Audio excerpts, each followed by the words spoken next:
نحمده ونصلي على رسوله الكريم اما بعد فاعوذ بالله من الشيطان الرجيم بسم الله الرحمن الرحيم رب اشرح لي صدري ويسر لي امري واحلل عقدة من لساني يفقهوا قولي۔ آج ہم ماہ شعبان کے بارے میں چند باتیں کریں گے۔ رمضان میں داخل ہونے سے پہلے اس کا اہتمام شعبان میں ہی شروع ہو جاتا ہے، یا اس کے لیے ذہنی تیاری شعبان سے ہی شروع ہو جاتی ہے، اور پھر یکا یک سلسلہ منقطع نہیں کیا جاتا، بلکہ کیا کیا جاتا ہے، شوال میں بھی کچھ روزے نفلی رکھے جاتے ہیں۔ اگرچہ شعبان اور شوال کے روزے نفلی روزے ہیں، لیکن یہ رمضان کے آگے پیچھے ہیں، تو شعبان، رمضان اور شوال یہ خصوصی طور پر روزے جیسی فرض عبادت کی ادائیگی کے مہینے ہیں۔ اب آپ دیکھیے کہ عموماً ہم جب چھٹے ہوئے روزے ہوتے ہیں سال بھر نہیں رکھتے، اچھا ابھی رکھتے ہیں۔ حضرت عائشہ رضی اللہ تعالیٰ عنہا کے ساتھ بھی ایسا ہی ہوتا تھا، وہ عموماً اپنے قضا روزے جو تھیں وہ شعبان میں رکھتی تھی کہ اب اگلے سے پہلے پچھلا قرضہ چکا لوں۔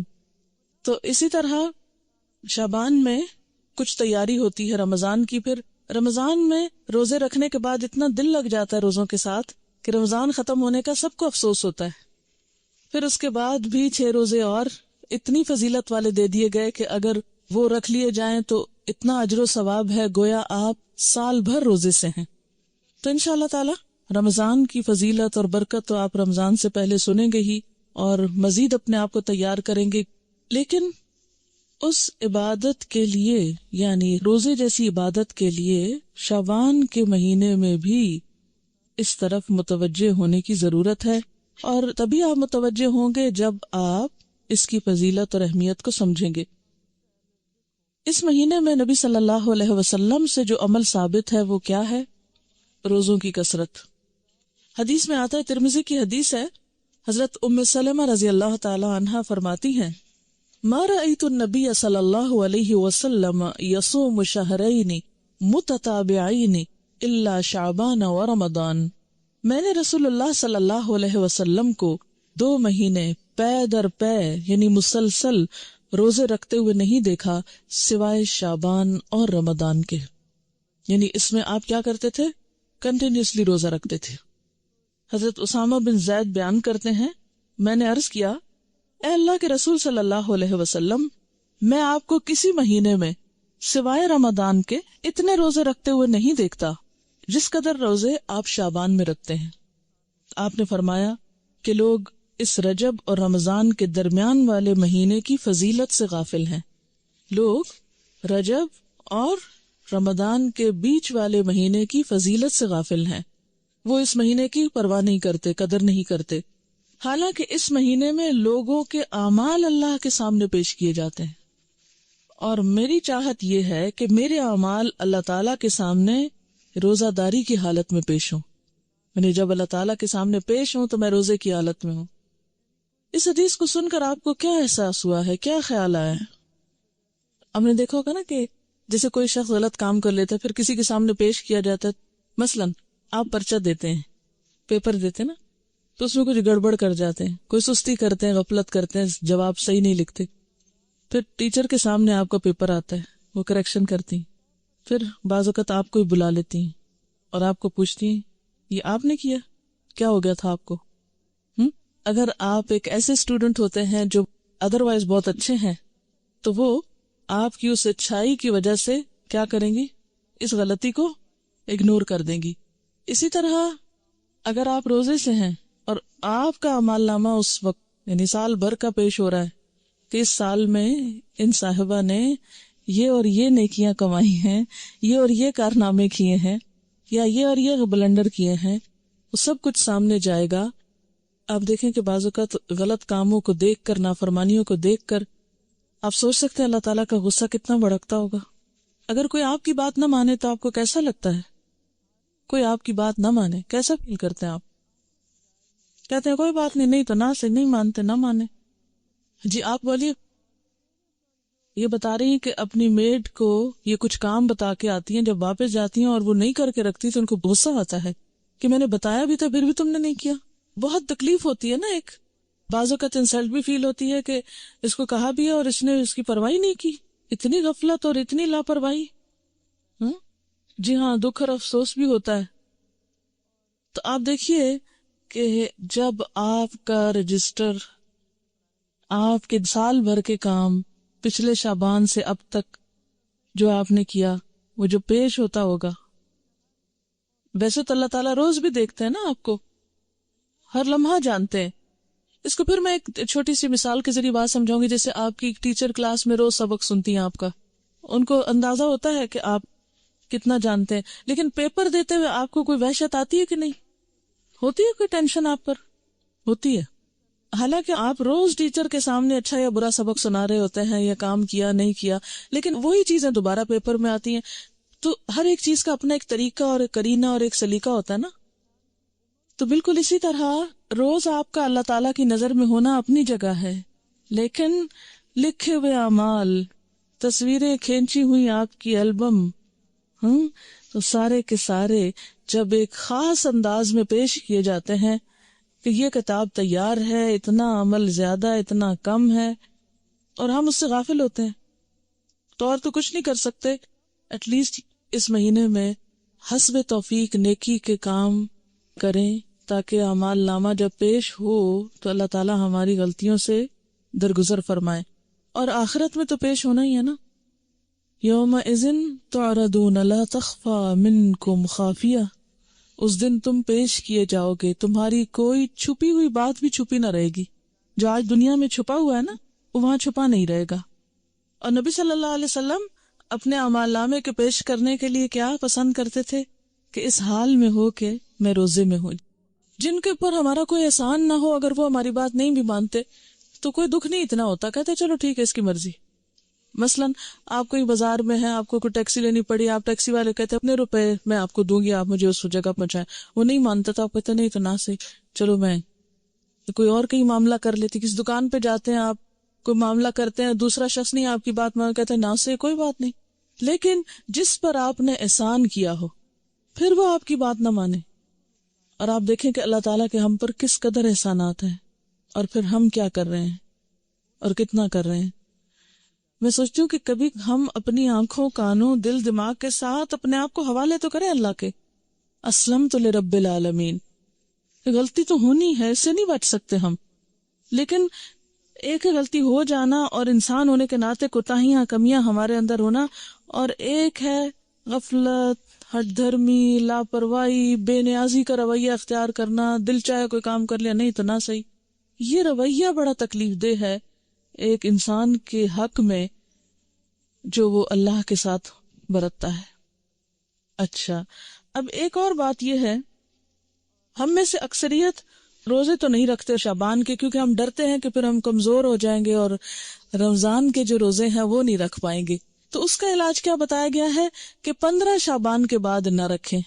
ٹھیک ہے نا، نصف شعبان کے بعد روزہ رکھنے سے منع کیا گیا، اور خصوصاً آخری 2 دن جو ہیں ان میں شک کا روزہ بالکل منع ہے. کہ کوئی شخص کہے نہیں میں احتیاطاً روزہ رکھ رہا ہوں، کیا پتا آج رمضان ہو گیا اور میں نے چاند نہ دیکھا ہو، اور یہ جو سب بتا رہے ہیں کیا پتا یہ بھی غلط ہو، ہیں؟ تو وہ شخص شک کا روزہ رکھے، تو شک کے روزے سے منع کیا گیا ہے. اور اس کے علاوہ 15 کے بعد روزے سے منع کیا گیا. اب آپ نے دیکھا کہ ایک طرف تو نبی صلی اللہ علیہ وسلم کا عمل ہے کہ وہ 2 مہینے مسلسل روزے رکھتے تھے، دوسری طرف منع کیا گیا ہے کہ 15 کے بعد روزہ نہ رکھا جائے. تو یہ کنٹراڈکشن نہ ہو گئی؟ اسی لیے تو ہم حدیث کو مانتے نہیں ہیں. ایک میں کچھ آتا ہے، دوسرے میں کچھ اور آتا ہے. کوئی جواب دے گا؟ جی آپ.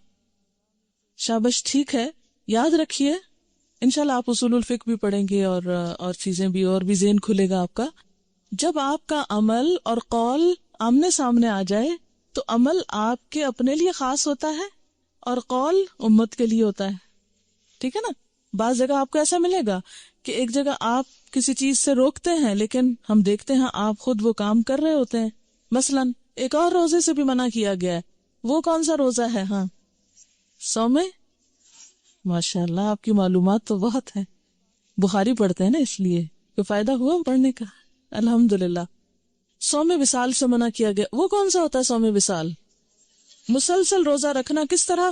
جیسے صبح روزہ رکھا، افطار کے وقت افطار نہیں کیا، پھر اگلے دن کی اسی وقت نیت کر لی. پھر رات بھر کچھ نہیں کھایا، اگلے دن پھر روزہ، اس کو صوم وصال کہتے ہیں۔ آپ صلی اللہ علیہ وسلم خود ایسا روزہ رکھتے تھے کیونکہ آپ کی طاقت، جیسے انہوں نے فرمایا، آپ کی کیپیسٹی، آپ کی طاقت، آپ کا مقام اور آپ کی کچھ عبادات امت سے خاص تھی، کیونکہ آپ کا مقام بہت بڑا ہے نا، تو جتنا بڑا کوئی مقام کسی کا ہوتا ہے اتنی بڑی اس کی ذمہ داری بھی ہوتی ہے، ٹھیک ہے۔ تو جیسے آپ نے ہمیں صوم وصال سے منع کیا، اسی لیے عام لوگوں کو 15 کے بعد روزوں سے منع کیا گیا ہے، تاکہ وہ خوف میں نہ رہیں کہ ہم رمضان سے پہلے ہی کمزور ہو گئے ہیں۔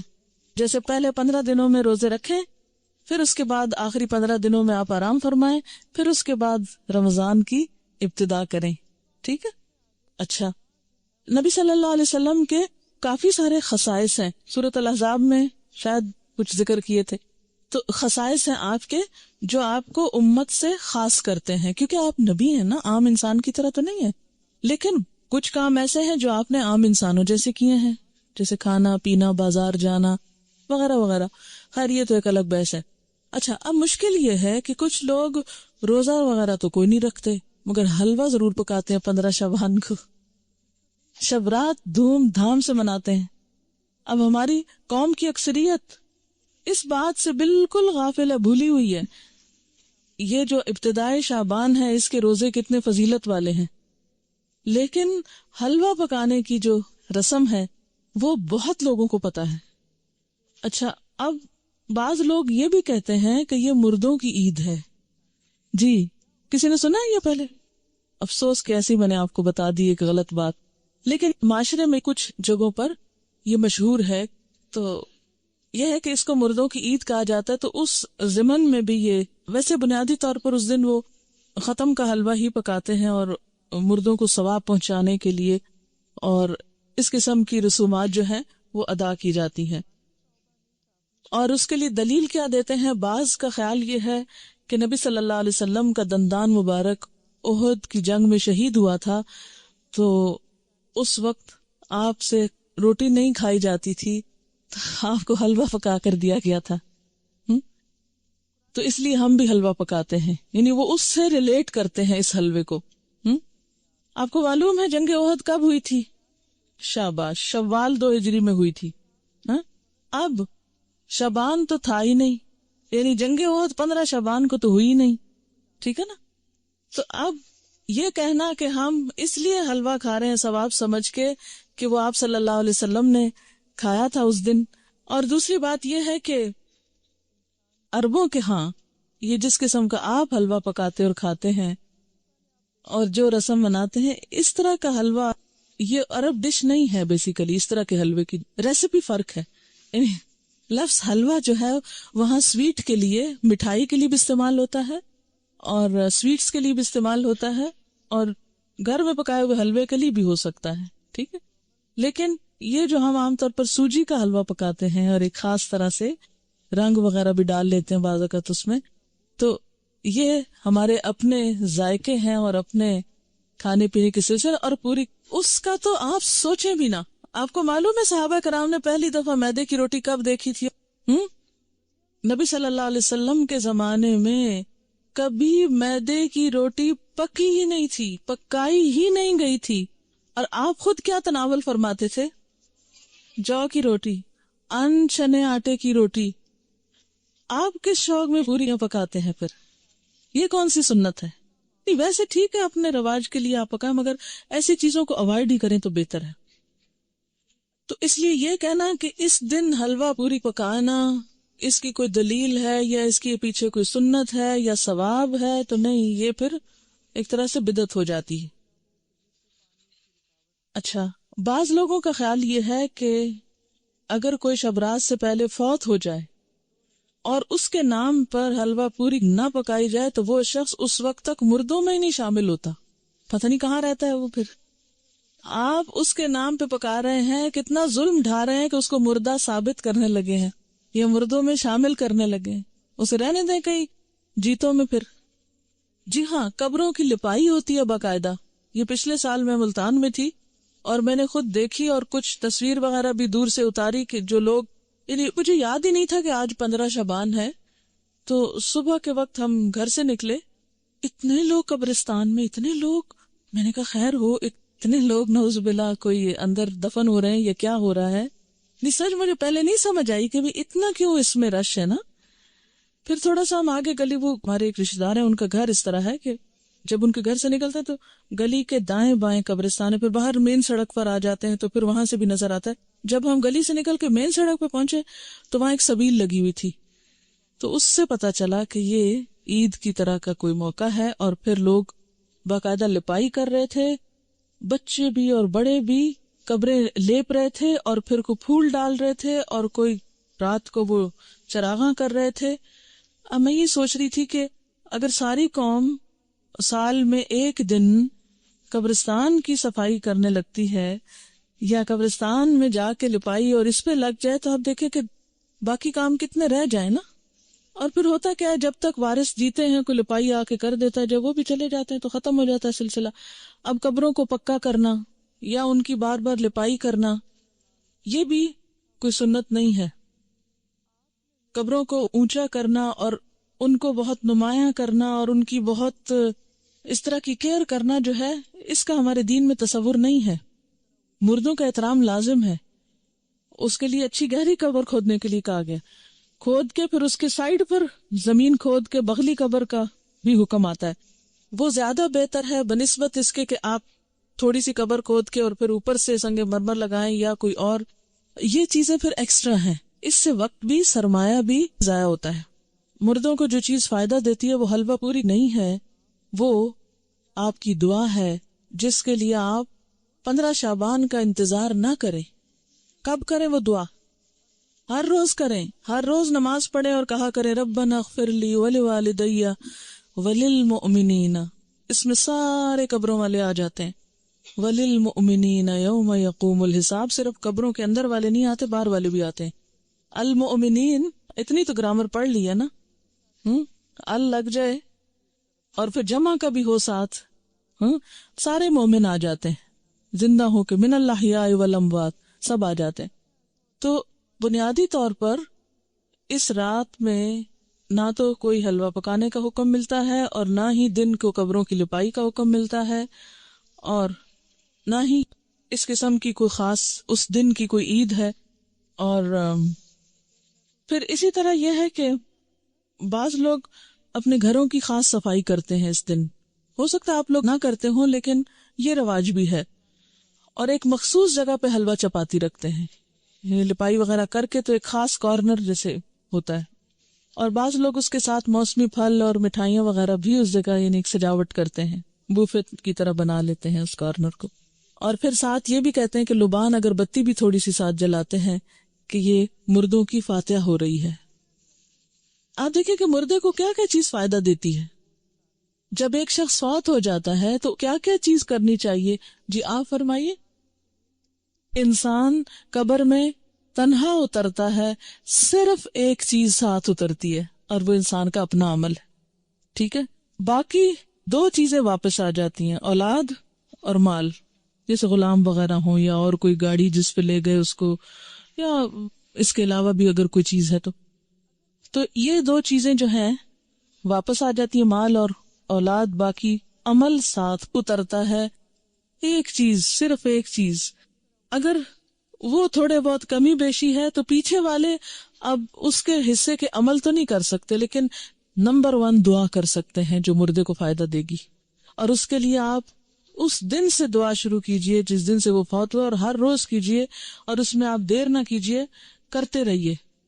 دوسری چیز، علم ينتفع به، ایسا علم جس سے لوگ فائدہ اٹھائیں، یعنی اس کے نام پر سے مراد یہ کہ اس کی طرف سے. آپ کیا کریں، کسی بچے کو پڑھا دیں، کوئی اسکول بنوا دیں، کوئی کتابیں آپ لے کے لوگوں کو کوئی لائبریری میں رکھوا دیں، کوئی بھی علم کا کام، یا اس نے خود جو کچھ پڑھایا تھا اپنے اسٹوڈنٹس کو، یا کتابیں لکھی یا کوئی اور اسی طرح کی چیز تیار کی. اور تیسری چیز جو اس کو فائدہ دیتی ہے وہ کیا ہے؟ صدقہ جاریہ.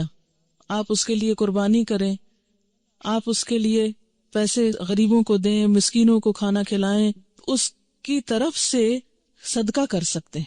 ٹھیک ہے، لیکن خاص دن حلوہ پوری پکا کے روشنی اگربتی جلا کے اور ایک خاص سٹائل میں یہ سب کرنا جو ہے، یہ نبی صلی اللہ علیہ وسلم کی ایسی کوئی سنت نہیں ہے، اور نہ ہی ایسا دین کو مشکل بنایا گیا جو ہر شخص کے بس کی بات نہ ہو.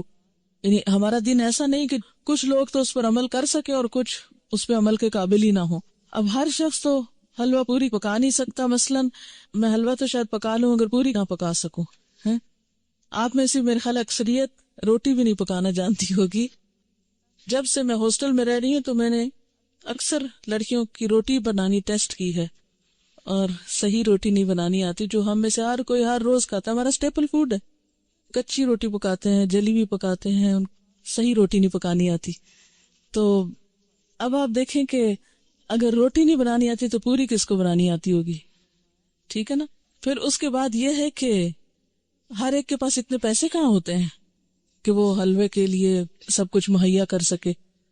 اور پھر آپ دیکھیے کہ حلوہ بھی پکانے کا صحیح طریقہ آنا چاہیے.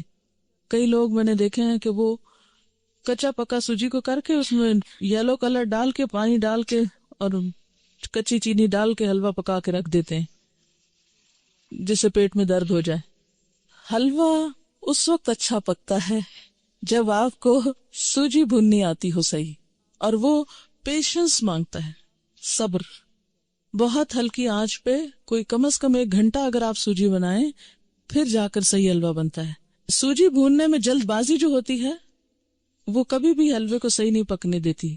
ٹھیک، لیکن ہم ہر چیز میں انسٹنٹ فوڈ کے عادی ہو گئے، انسٹنٹ، جلدی، فوری، جس کے نتیجے میں ہم اب دوسروں کو بیمار تو نہ کریں ایسے حلوے کھلا کے. بعض اوقات دم بھی اس کا صحیح نہیں آنے دیتے، کچا ٹیسٹ آ رہا ہوتا ہے اس میں. آپ کو پتا ہے مکھڈی حلوہ جو ہوتا ہے وہ کیسے بنتا ہے؟ دیکھیں، خواتین کا دل پسند ٹاپک ہے نا، تو کیا ہوا اگر ہم اس پہ ذرا سی بات کر لیں. کیسے بنتا ہے؟ کسی کو آتا ہے؟ ہاں بتائیے. ہاں، کتنی دیر پکتا ہے؟ تھوڑا ہے. کوئی اور بتائے گا؟ اٹک کی طرف کا کون ہے آپ میں سے؟ کیونکہ اس طرف یہ مکھڈی حلوہ بنتا. ہاں بتائیں گے آپ کتنا ٹائم لگتا ہے مکھڈی حلوہ بننے میں؟ دیکھا، اب خالہ تک رہ گیا. دیکھا، آپ نے سیکھا نہیں ہے. وہ ہوتا یہ ہے کہ سوجی کو پانی یا دودھ میں بھگوتے ہیں، پھر اس کو اتنا پکاتے ہیں کہ وہ دونوں پھر الگ ہوں. یعنی دودھ تو خیر الگ نہیں ہوتا، لیکن اس کا جو گھی ہے، گھی میں پکاتے نا، تو پھر وہ گھی اور وہ بالکل الگ الگ جب ہو جائے تو پھر اس کو چھوڑتے ہیں. اور تقریباً 6 گھنٹے تو اس میں لگ ہی جاتے ہیں اگر آپ صحیح پکانا چاہتے ہیں. ویسے تو 2 منٹ میں بھی آپ گھول کے گرم کر کے رکھتے ہیں. خیر، یہ باتیں میں نے ضمناً ودن بریکٹس اس لیے کی ہیں کہ آپ سب بچیاں ہیں، خواتین ہیں، گھر والوں کی صحت کا انحصار آپ پر ہے. اگر آپ کو صحیح کھانا پکانا آتا ہوگا اور صبر بھی ساتھ آتا ہو تو پھر آپ کے گھر والے صحت مند ہوں گے، اور وہ صحت مند ہوں گے تو آپ کو دین کا کام کرنے کا وقت ملے گا. تو یہ جو صحیح کھانا پکانا آنا یہ بہت بڑی نعمت ہے، اور اس پر وقت لگائیں اور اس کو سیکھیں اپنے والدین اور خالہ وغیرہ سے. کیونکہ ایسا نہ ہو کہ یہ زبان تو ہماری جا ہی رہی ہے، ویسے آدھی اردو بولتے ہیں آدھی انگریزی بولتے ہیں. اب کھانوں میں بھی ہم نے کچھ چائنا سے منگا لیے ریسیپیز، کچھ ادھر ادھر سے. اب وہ کھانے کے سٹائل بھی بدلتے جا رہے ہیں. حالانکہ بیسٹ فوڈ جو ہے الحمدللہ ہمارے اس کانٹیننٹ کا ہے کہ جو بہت اچھی طرح ویل کوکڈ اور ٹیسٹ کے حساب سے بھی اچھا ہوتا ہے. لیکن افسوس یہ کہ اب ہم آؤٹ ڈور ایٹنگ کے اتنے عادی ہو گئے ہیں کہ ہمیں گھر میں پکانا اچھا ہی نہیں لگتا نا. اور اکثر لڑکیوں کو یہ کہتے سنا گیا آئی ہیٹ کوکنگ. دین والی کوئی لڑکی یہ زبان سے بات نہ نکالے. ٹھیک ہے، کیوں نہ نکالے؟ وجہ آپ کو پتا ہے کہ کھانا کھلانا کون سے کاموں میں سے؟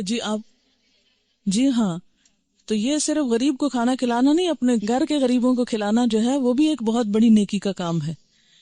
تو ہیٹ کوکنگ کہنے کی بجائے، لیکن اعتدال اس میں بھی، یہ نہیں کہ پھر آپ کچن سے نہ نکلیں. اور اس میں ایک سادہ غذا ہو لیکن ویل کوکڈ، نیوٹریشس، جس سے آپ کی صحت، آپ کے بچوں کی صحت درست رہے. اگر وہ درست رہے گی انشاءاللہ آپ کے پاس وقت زیادہ ہوگا، پھر آپ دین کا کام زیادہ اچھی طرح کر سکیں گے. ٹھیک ہے نا؟ یہ بات میں اپنے تجربے سے آپ کو بتا رہی. جی آپ کچھ کہنا چاہ رہی؟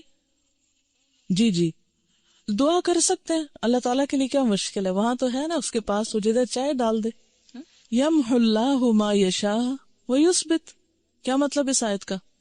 یمحو اللہ ما یشاء ویثبت، مٹا دیتا ہے جس چیز کو چاہتا ہے اور باقی رکھتا ہے جس کو چاہتا ہے، اس میں جو چاہے وہ تبدیلی کر سکتا ہے۔ وَعِندَهُ أُمُّ الْكِتَابِ، اور اس کے پاس ہے اصل کتاب، سب کی تقدیریں اس کے ہاتھ میں ہے، جس کو جو چاہے عطا کر دے اور جس کے حصے سے جو چاہے کراس کر دے کہ نہیں یہ اس کو نہیں دینا۔ اچھا جناب، پھر اس کے بعد یہ ہے کہ بعض لوگوں نے یہ بھی بات مشہور کر رکھی ہے کہ میت کی روح 40 دن گھر آتی رہتی ہے، اور مومنین کی روح جمعہ کی رات کو، شب برات کو اور عیدین کو اپنے گھروں پہ آتی ہے۔ یہ بات مشہور ہے کہ اس دن روحیں آتی ہیں، ایک تو جمعرات کے دن آتی ہیں اور ایک جو ہے عیدوں کو آتی ہیں اور شب رات کو آتی ہیں، حالانکہ اس کے پیچھے کوئی دلیل نہیں ہے، یہ ہمارا اپنا خیال ہے۔ دیکھیں وہ کس لیے آئیں گے، کیا کرنے آئیں گے، ان کا دنیا سے کوئی رشتہ، کوئی تعلق، ان کو تو کوئی انٹرسٹ ہی نہیں رہتا یہاں سے۔ جو نیک لوگ ہوتے ہیں وہ کہتے ہیں شکر ہے ہماری جان چھوٹی اس مصیبتوں کے گھر سے، اس قید خانے سے، اور جو برے لوگ ہوتے ہیں وہ جتنا بھی چاہیں کہ آ کے واپس کوئی اچھا عمل کر سکے تو آ نہیں سکتے۔ سورۃ المؤمنون میں آپ نے ایک آیت پڑھی ہوگی، وَمِن وَرَائِهِمْ بَرْزَخٌ إِلَى يَوْمِ يُبْعَثُونَ، جو روح ایک دفعہ آگے چلی گئی ان کے پیچھے برزخ حائل ہو گیا، پردہ حائل ہو گیا، کب تک؟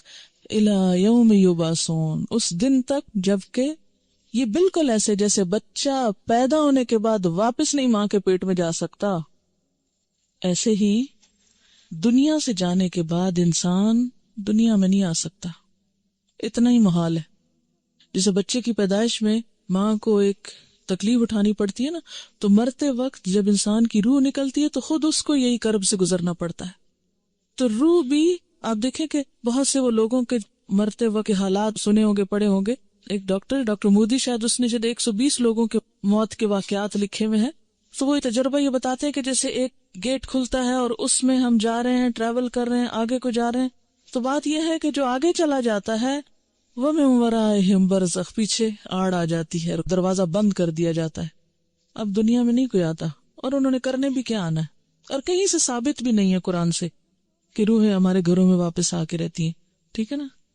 اور آپ ذرا سوچیں تھوڑی دیر کے لیے کہ اگر آپ کو مرنے کے بعد آپ کے گھر میں بار بار آنے کی اجازت دی جائے تو آپ کا حال کیا ہوگا، بتائیے ذرا۔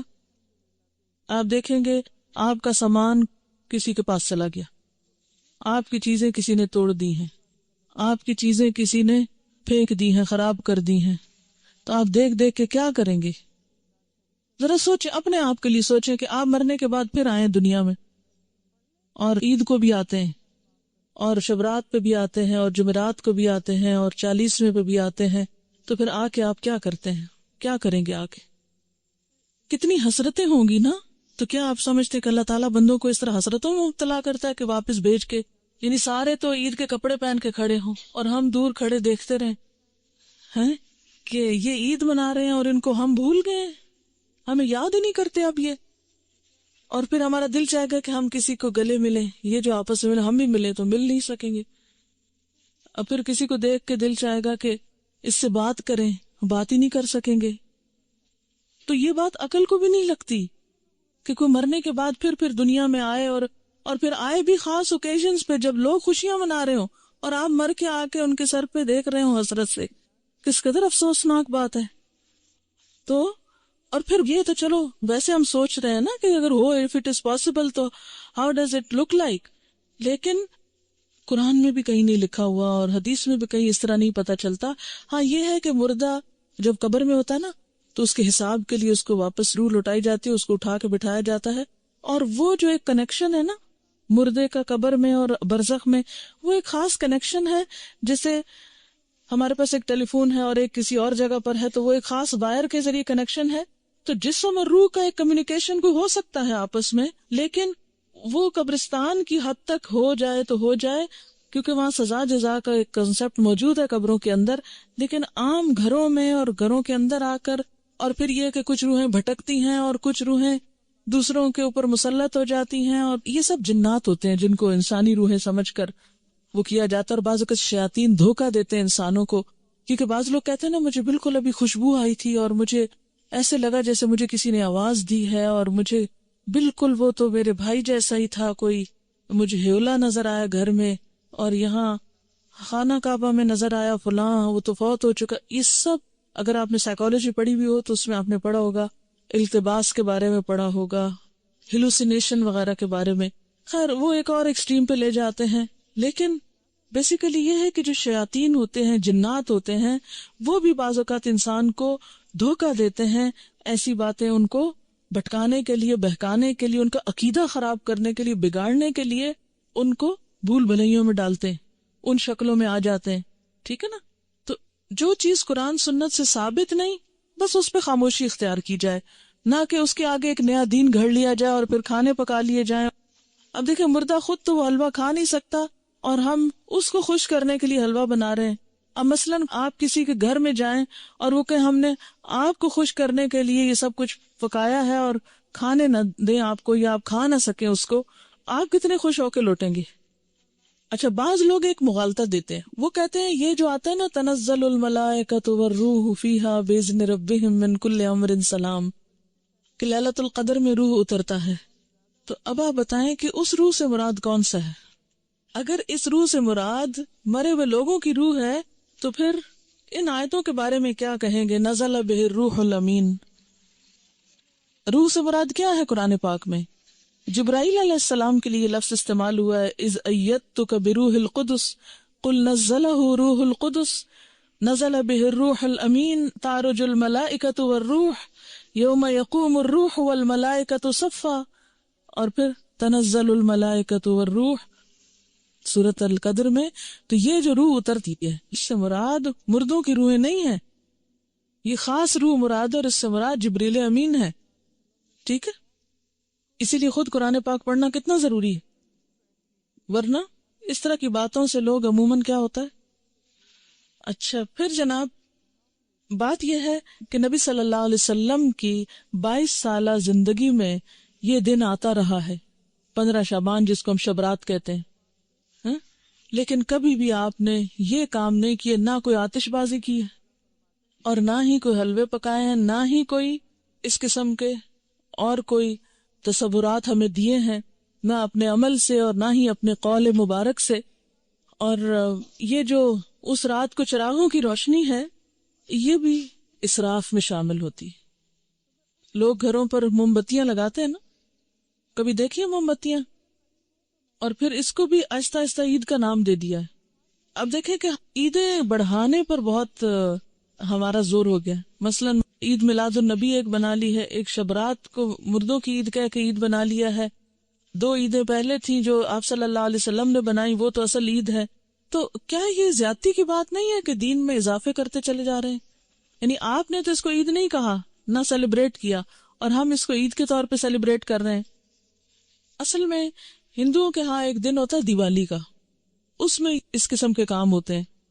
مخصوص گھر لیپا پوتی کرتے ہیں، مخصوص کارنر پہ کھانے حلوے پکا کے رکھتے ہیں، چراغاں کرتے ہیں. اب ہمیں اسلام میں آ کر کچھ اس قسم کے فنکشنز کرنے تھے اور کچھ ایسے ہمیں آلٹرنیٹ تلاش کرنے تھے، تو وہ ہم نے اس شکل میں کر لی. کیونکہ ہم لوگ بیسیکلی تو سب یہاں جو ہمارے آبا و اجداد ہیں وہ ہندوؤں سے مسلمان ہوئے نا، یا سکھوں سے مسلمان ہوئے، کیونکہ اس علاقے کے لوگ جو ہیں بنیادی طور پر یہاں کا جو ہندوازم ہے یہ قدیم ترین مذہب ہے اس علاقے کا. تو ان کی اولادیں ہونے کے ناطے سے پھر بہت سے لوگ جب اکثریت میں مسلمان ہونے لگتے ہیں تو عموماً کیا ہوتا ہے، وہ کلمہ تو پڑھ لیتے ہیں لیکن طریقے وہی ہوتے ہیں، اور بعض اوقات نئے دین میں آ کر بھی پرانے دین کی چیزوں کو کہیں نہ کہیں فٹ کر دیتے ہیں.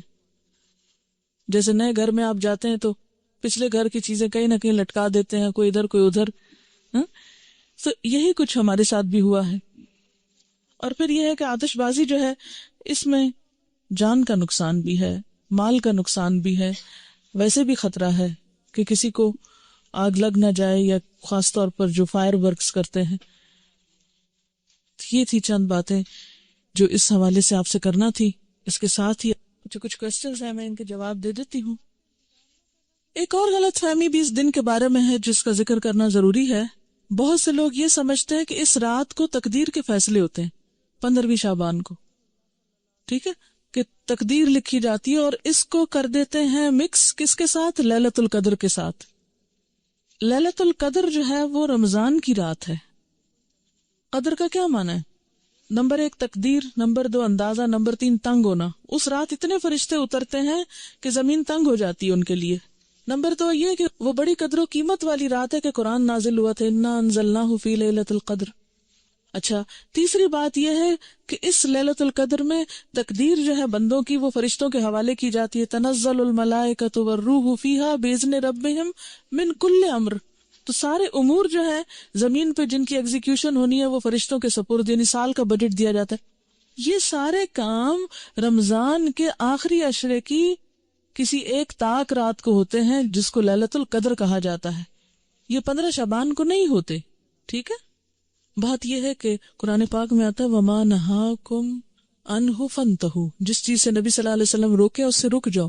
ٹھیک ہے. تو آپ جب روکتے ہیں ایک بات سے کہ 15 کے بعد نہیں روزے رکھو تو پھر ہم یہ نہیں کہیں گے چونکہ آپ نے رکھے تو ہم آپ کی سنت فالو کر رہے ہیں. ٹھیک ہے. اچھا، یہ لکھے ہوئے سوالوں کے جواب دے دیں. شعبان کے پہلے 15 دنوں میں پورے 15 دن کے روزے رکھ سکتے ہیں اگر آپ چھٹی نہ کر لیں روزہ رکھ کے، ہاں، یا دیر سے نہ آنا شروع کر دیں. کیونکہ ہوتا یہ ہے کہ آپ پھر ایڈوانٹیج لے جاتے ہیں کہ ہم روزے سے ہیں اس لیے ہم نے ہوم ورک نہیں کیا یا ٹیسٹ نہیں دے رہے.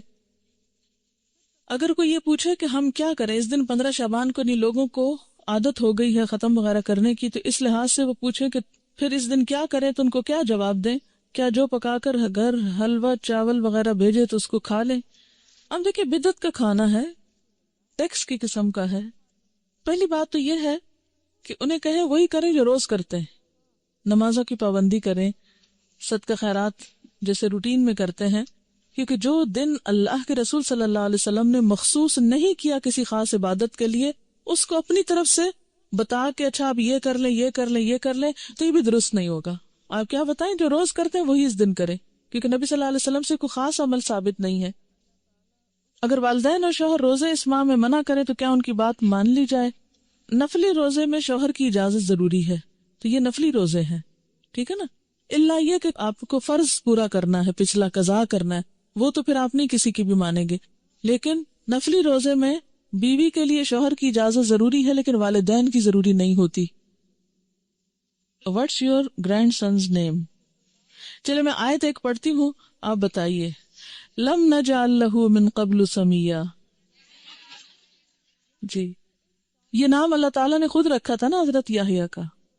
چلیے، اگر کسی عورت کے پچھلے رمضان کے فرض روزوں کی قضا باقی ہو، وہ روزے رکھنے کی طاقت رکھتی ہو تو 15 کے بعد رکھ سکتی ہے یا قطعی ممنوع؟ دیکھیں قطعی ہے یا نہیں، جب پسندیدہ یہی ہے کہ نہیں رکھے، الا یہ کہ قضا رہتے ہیں تو کچھ قضا پھر شوال میں جا رکھے. ٹھیک. اچھا، ایک چھوٹی سی بات مجھے خیال آ رہا تھا میں آپ سے شیئر کروں گی، ہے تو بس ایسے ہی لیکن مجھے اس بات سے تھوڑی سی خوشی ہوتی ہے، میرے ذہن میں آ رہی تھی. آپ نے انعام کی بات کی ہے تو اس وقت الحمدللہ میری نانی موجود ہے نا، زندہ ہے، یعنی میری نانی، اور میں بھی نانی بن گئی ہوں. تو اور اتفاق یہ ہے کہ مجھے یہاں پر آئی ہوں، یہاں سے میں اپنی نانی کی ملاقات کے لیے بھی، اسی وزٹ میں میرا درس تھا سرگودا میں بھی، تو میں ان سے بھی ابھی ملاقات کروں گی جا کے. تو ایسے ایک اتفاق کی بات ہے، اللہ تعالیٰ کو ایسے ہی منظور تھا، تھوڑا سا آپ سے شیئر کرنا تھا. نانی بننے کے بعد نانی کی زیارت کرنے جانا ہے، کیونکہ جب مریم ایکسپیکٹ کر رہی تھی تو میرا بہت دل چاہتا تھا کہ کاش میری نانی زندہ رہی یہ خبر سننے کے لیے. ویسے الحمدللہ she is about 100 but she is all right. ویسے تو بڑھاپے کی ایک ویکنس ہوتی ہے لیکن اپنے پاؤں چل کر واش روم جاتی ہیں.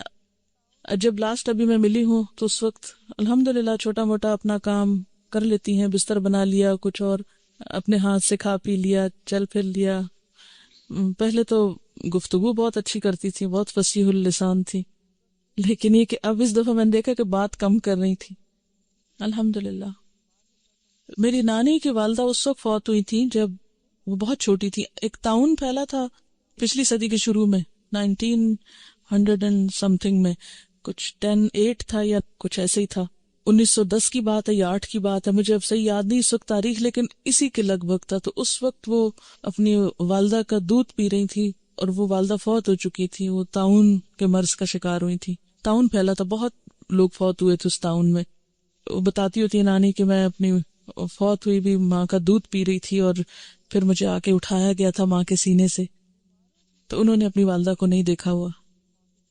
اب یہ اللہ کے فیصلے نا کہ اپنی والدہ کو انہوں نے نہیں دیکھا، لیکن اگلی کتنی جنریشنز کی خبر ان کو زندگی میں ملی. جو چاہے اللہ کرے. کوئی اور سوال میں، ورنہ پھر اجازت چاہوں گی. یہ کہتے ہیں کہ کلاس میں اتنی نیند کیوں آتی ہے؟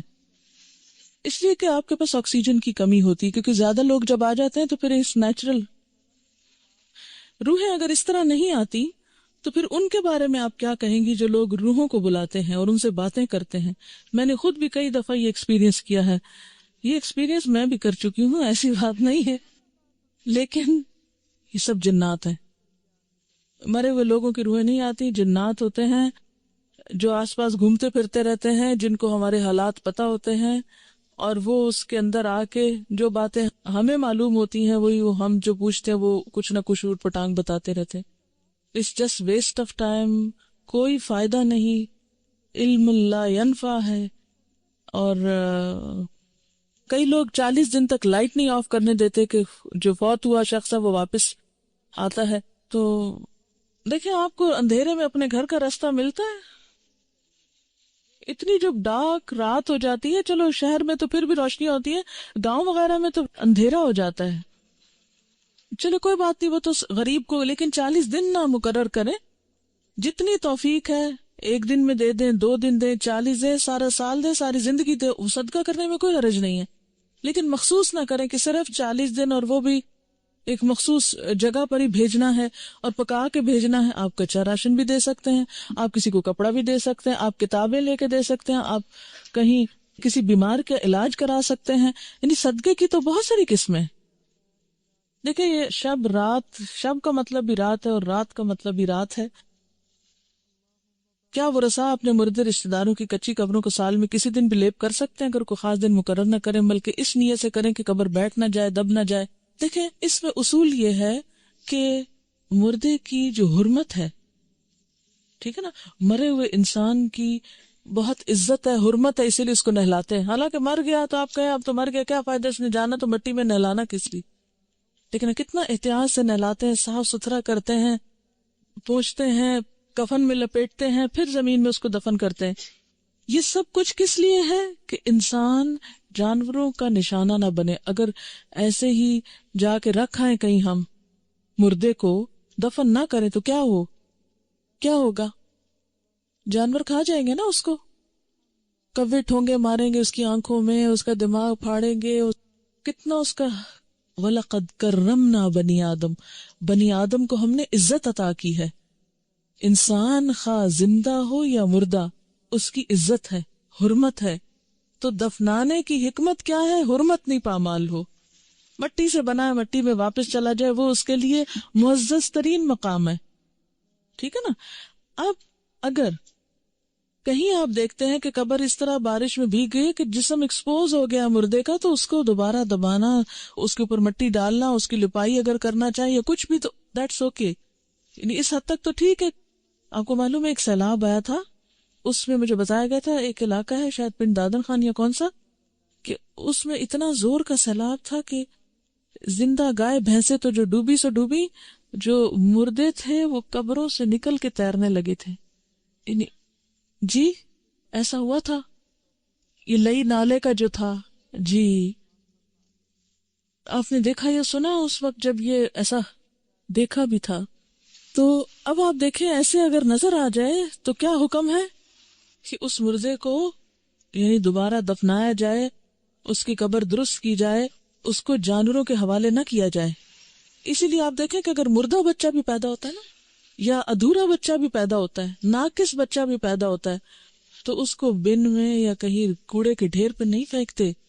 آپ لڑکیاں ہو اس لیے آپ کو یہ بات پتہ ہونی چاہیے. بعض اوقات کیا ہوتا ہے کہ بچہ ابورٹ ہو جاتا ہے نا، مس کیریج جاتا ہے نا، اور بہت چھوٹا ہوتا ہے کہ ابھی بعض اوقات اس میں روح پڑی ہوتی ہے، بعض اوقات بہت چھوٹا سا. ایون اگر مضغہ کی سٹیج بھی ہو، مضغہ کی سٹیج پر بھی ایسی کوئی تکلیف ہو کہ انسان نہیں بنا، شیپ نہیں بنی، بازو نہیں بنے، لیکن بوٹی پوری بن چکی ہے، تو بھی اس کو بن میں نہ ڈالیں. کیا کریں؟ یا کہیں زمین کھودیں اور اس کے اندر. کراچی میں ایک ہسپتال ہے، اس کے بارے میں مجھے کسی نے کلاس میں یہ بات بتائی کہ وہاں پر جو میٹرنٹی وارڈ ہے اس کے پاس اتنی بلیاں اور پتہ نہیں کیا کیا پھر رہا ہوتا ہے. وہ لوگ احتیاط نہیں برتتے، اور جو اسی طرح کے ماؤں کے ادھورے بچے ہوتے ہیں، جیسے ماں کا کوئی مس کیریج ہونے والا ہے یا ڈی این سی کرائی ہے یا کچھ، تو وہ جو کچھ اندر سے نکلتا ہے وہ اس کو ایسے ہی ڈبے میں پھینک دیتے، ڈبہ اٹھا کے باہر جا کے پھینک دیتے ہیں، وہاں سے بلیاں کتے بعض اوقات پورے پورے بچے جو ہیں منہ میں لے کے پھر رہے ہوتے ہیں. تو ایک اسٹوڈنٹ تھی ہماری، انہوں نے روتے ہوئے کلاس میں یہ بات سنائی کہ میڈم میں نے خود دیکھا ایک بلی کو منہ میں پکڑ کے لے جاتے ہوئے، تو میں نے تو بہت ایک اس طرح کا وہاں پر سٹینڈ لیا، اور میں ہسپتال کی انتظامیہ کے پاس گئی، اور کہتی میرے میاں مجھے کہہ رہی تھی تم کس چکر میں پڑ گئی ہو، لیکن خیر لمبی چوڑی اس نے بات سنائی. اور پھر جا کے تو اس نے کہا کہ خدا کے لیے اگر کہیں اور نہیں تو یہیں کوئی ایریا ایسا ہو کہ جہاں آپ گڑھا کھودیں اور اس میں یہ چیزیں دبائیں، کیونکہ انسان کی حرمت ہے نا. کیونکہ اگر آپ اس طرح انسانوں کے جسم کے ٹکڑے، مثلا اگر کسی کا آپریشن بھی ہو نا، خدا نخواستہ کسی کی ٹانگ کاٹ دیتے ہیں، کسی کا کوئی بازو کاٹ دیتے ہیں، ایسے آپریشن ہوتے ہیں نا، یا جسم کے اندر سے کچھ نکال دیتے ہیں بعض اوقات، تو وہ انسانی جسم کے ٹکڑے ہیں، ان کی بھی حرمت ہے، ان کو بھی بلیوں کو نہ ڈالیں. کیونکہ یہ جو جانور ہوتے ہیں بلی وغیرہ، ان کو جب خون پڑ جاتی ہے نا، انسانی خون کی لت پڑ جاتی ہے، تو یہ بھی خون خوار ہو جاتے ہیں. پھر بعض اوقات ایسا ہوتا ہے نا جیسے خواتین کا رحم نکال دیا جاتا ہے، تو یہ نہیں کہ ان کو اٹھایا اور آپ یوں ہی پھینکا ہے کوڑے کے ڈھیر پہ. یعنی خاص طور پر آپ میں سے اگر کچھ لوگ ہاسپٹلز میں کام کرتے ہیں یا کسی بھی طرح کوئی لنک ہے ان کا، تو ان سارے انسانی اعضاء کی حرمت ہے. حتیٰ کہ جو بال اترتے ہیں ہمارے، تو بہتر تو یہی ہے کہ ہم کٹھے کر کے پھر کہیں دبا دیں.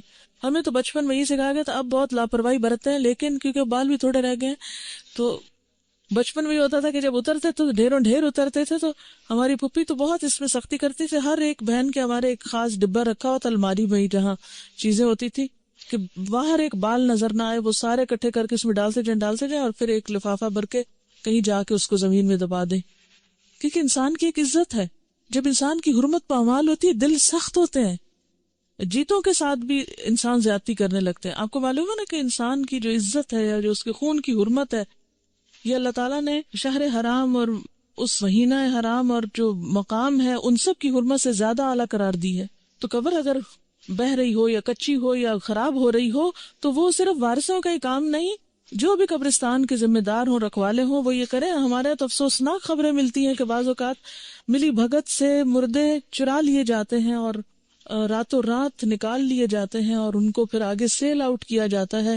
دوسرے ملکوں میں جو میڈیکل سٹوڈنٹس کے لیے ایسے گینگ بنے ہوئے ہیں کہ وہ سپلائی کیے جاتے ہیں انہیں ناجائز طور پر. بہت کچھ ظلم، کیونکہ خدا کا خوف نہیں، خشیت اللہ فی السر والعلانیہ وہ نہیں، تو پھر آپ جو جی چاہے کریں. وہ کہہ رہی ہے کہ کسی ہاسپٹل میں ہاؤس جاب کر رہی تھی تو چوہوں کا سائز انہوں نے بلیوں جیسا دیکھا، کتنے موٹے موٹے. تو پھر پتا چلا کہ جو ڈیلیوریز ہوتی ہیں پلاسنٹاز ایسے ہی بن میں پھینک دیے جاتے ہیں، اور وہ چوہے کھا کھا کے اس کو. اب آپ خود سوچے کہ انسانی صحت کے لیے کتنا نقصان دہ ہے. اچھا، کسی نے کہا کہ 15 شعبان کے بعد جو روزہ رکھنے سے منع کیا، اگر کوئی رکھ لے تو کیا گناہ ہوگا؟ بنی اسرائیل والے سوال کرتے ہیں. آپ دیکھیے اچھا اطاعت گزار کون ہوتا ہے؟ سمعنا و اطعنا. اللہ تعالیٰ آپ کا حکم ہے، اللہ کے رسول صلی اللہ علیہ وسلم آپ کا فرمان ہے، ٹھیک ہے نہیں کریں گے بس ختم بات. پھر کیوں پوچھیں گے اگر کر لیا تو کیا ہوا، اگر بھول کے کر لیا، اگر ثواب کی نیت سے کر لیا، نہیں بس ٹھیک ہے. دیکھیے کچھ چیزیں جو ہیں ان پر یہ تو حرام اور حلال کی قید نہیں لگائی گئی، لیکن پسندیدہ یہی ہے کہ انسان سنت کو فالو کرے، اس میں اجر ہے، اور وہ آپ ہی کے فائدے کے لیے نا. کہتے ہیں کہ ہندو جب دیوالی کا تہوار مناتے ہیں تو یہ سوچ ہوتی ہے کہ لکشمی دیوی جو دولت حسن مال کی دیوی ہے وہ خوش ہوگی، ہمارے گھر خوب دولت اور رزق آئے گا. کہیں شب برات کے پیچھے بھی تو یہی کانسیپٹ نہیں کہ اس دن خاص چیزیں پکانے یا صدقہ کرنے سے مزید خوشحالی آئے گی. ہو سکتا ہے کہ کچھ ایسی نیت بھی ہو. لکھا ہے میں پچھلے 4 سال سے روزے نہیں رکھ رہی کیونکہ ڈاکٹر نے منع کیا ہے کہ میں دوائی کھاتی ہوں اور دوا مس نہیں کر سکتی. یہ 4 سال سے کھا رہی ہوں کہ چھوڑ دوں تو بیمار ہو جاتی ہوں. سیکنڈ اوپینین لیں. ایک خاتون تھی، ان کو میں نے اسی طرح مشورہ دیا کہ آپ سیکنڈ اوپینین لے کر تھوڑا آپ کوشش کریں، ایک دن روزہ رکھیں، اگر چل گیا کمپلیٹ کر لیں. وہ السر کی مریضہ تھی، ان کو ہر تھوڑی دیر کچھ کھانا پڑتا تھا، اور رمضان کی برکت ایسی ہوتی ہے کہ انہوں نے ٹرائی کیا اور شام تک کوئی خاص نہیں تکلیف ہوئی، اور الحمدللہ اس کے بعد کئی سالوں سے مسلسل اب روزے رکھ رہی ہیں، اور اس سے پہلے کافی عرصے تک وہ روزے چھوڑتی رہی. آپ ٹرائل بیس پہ رکھ لیں، اگر آپ سمجھیں کہ مرنے لگے ہیں تو پھر توڑ کے روزہ دوا کھا لیں، ٹھیک ہے، لیکن ذرا سا ٹیسٹ تو کریں. مثلا میں نے گھٹنے کی تکلیف آپ کو بتائی تھی نا، تو بیٹھ کے نماز اب میں کیا کرتی تھی، بیڈ پہ تھوڑا ایسے موڑ موڑ کے بیٹھ کے دیکھتی تھی، اچھا آج میں نیچے پڑھ سکتی ہوں نماز، اچھا آدھی پڑھ لوں، فرض نیچے پڑھ لوں، سنت اوپر پڑھ لوں، تھوڑا تھوڑا ٹرائی کر کے. پھر ایک دفعہ تو ایسا ہوا کہ نیچے بیٹھنے لگی تو اتنی تکلیف ہوئی کہ پھر اٹھ کے جلدی اس کرسی پہ بیٹھ گئی. تو ٹرائی ضرور کرتے رہنا چاہیے، لیکن اگر پہلے سے ڈر جائیں کہ نہیں یہ تو ہو ہی نہیں سکتا، اب ایک دفعہ مجھے چھوٹ گیا، نہیں، ابھی آپ ینگ ہیں، اور آپ کو پتا ہے بہت سی بیماریوں کا علاج خود روزے کے اندر ہے. 15 شعبان کو مرنے والوں کی قبروں کی صفائی تو کرتے ہیں، مگر جن راستوں پہ زندہ لوگ چلتے ہیں ان کا کسی کو کوئی خیال نہیں. اس پر بھی ویسے آپ سے بات کروں گی انشاءاللہ، کبھی زندگی رہی. میرا جی چاہتا ہے کہ ہم سب اپنے گلی محلوں کے بارے میں کچھ سوچیں، ان کی صفائی کا. آپ کو پتا ہے کہ امریکہ میں بچوں کو ہوم ورک ملتا ہے اس طرح کا؟ کیا بلا کسی کو کوئی معلوم ہے اس طرح کی بات؟ جی کوئی بتائے گا؟ اس طرح کا ہوم ورک ملتے ہیں کہ آج آپ اپنی جو باؤنڈری وال ہے اس کے ساتھ جتنا بھی ایریا ہے اس کو آپ صاف کریں گے، اور باقاعدہ پھر اس میں چیک کیا جاتا ہے اور اس کے مارکس دیے جاتے ہیں. میرا جی چاہتا ہے کہ اب آئندہ ہم بھی کچھ اس طرح کے ہوم ورک شروع کریں تاکہ ہماری گلیاں محلے کچھ صاف ہو. اب ہو سکتا ہے آپ کے ماں باپ کو اجازت نہ دے کہ آپ گلی صاف کریں، لیکن کچھ تو کچھ کیا جا سکتا ہے. اگر میں آپ کی جگہ ہوں تو پتہ کیا کروں، گلی محلے کے بچوں کو اکٹھا کر لوں، ان کو ساتھ ملاؤں، اور ان کو کوئی نہ کوئی اچھی بات بتا کے اور ان سے کہو چلو ہم سب مل کے یہ کرتے ہیں. کیونکہ ہر جگہ کا الگ، کچھ علاقے ایسے جیسے خال کوئی گاڑی گزرتی ہے، کچھ ایسے ہوتا ہے جیسے بہت ٹریفک ہے، تو اس میں آپ دن کو نہیں رات کو بھی کچھ کر سکتے. گھر کے مردوں کو احساس دلائیں، گلی محلے میں جہاں درس دیتے ہیں ان کو احساس دلائیں، تو دیکھیں کیسے نہیں ہوگا، بہت کچھ ہو سکتا ہے. جیسے وہ شجر کاری کا ایک ہفتہ مناتے ہیں، اگر ہم بھی اپنے اپنے صرف گھر کی جو دیوار ہے اس تک کا ایریا اور نالی وغیرہ بھی صاف کرنے کی ذمہ داری لے لیں تو شہر صاف ہو سکتا ہے. جی صفائی کے لیے کرتے ہوں گے، بیمار بندے کے جراثیم ہوتے ہیں شاید اس وہم سے کرتے ہوں گے. یہ 15 شعبان کی رات کو عبادت کا جو کانسیپٹ ہے، دیکھیے کہ نبی صلی اللہ علیہ وسلم کی سنت سے کوئی صحیح حدیث میں ثابت نہیں، بعض ضعیف روایات اس سلسلے کی موجود ہیں جس میں کچھ عبادت وغیرہ کا ذکر ہے، اور وہ لوگ کیا سمجھتے ہیں کہ یہ وہی لیلۃ القدر ہے. حالانکہ لیلۃ القدر تو رمضان کو ہے، کیونکہ قرآن رمضان میں اترا ہے اور قرآن لیلۃ القدر میں اترا ہے، تو لیلۃ القدر رمضان کے علاوہ تو نہیں ہو سکتی. ٹھیک ہے، تو ضعیف احادیث موجود ہیں، کسی صحیح حدیث سے ایسی بات نہیں ثابت. قبر توڑوا سکتے ہیں، بالکل کچا کرا سکتے ہیں، کیوں نہیں کرا سکتے؟ آپ کو معلوم ہے کہ یہ چیز سنت سے ثابت ہے، لیکن سب کے مشورے سے سنت سے ثابت ہے. آپ صلی اللہ علیہ وسلم نے حضرت علی رضی اللہ تعالیٰ عنہ کو اس کام کے لیے بھیجا تھا. اوکے، سبحانک اللہم و بحمدک نشہد ان لا الہ الا انت نستغفرک و نتوب الیک.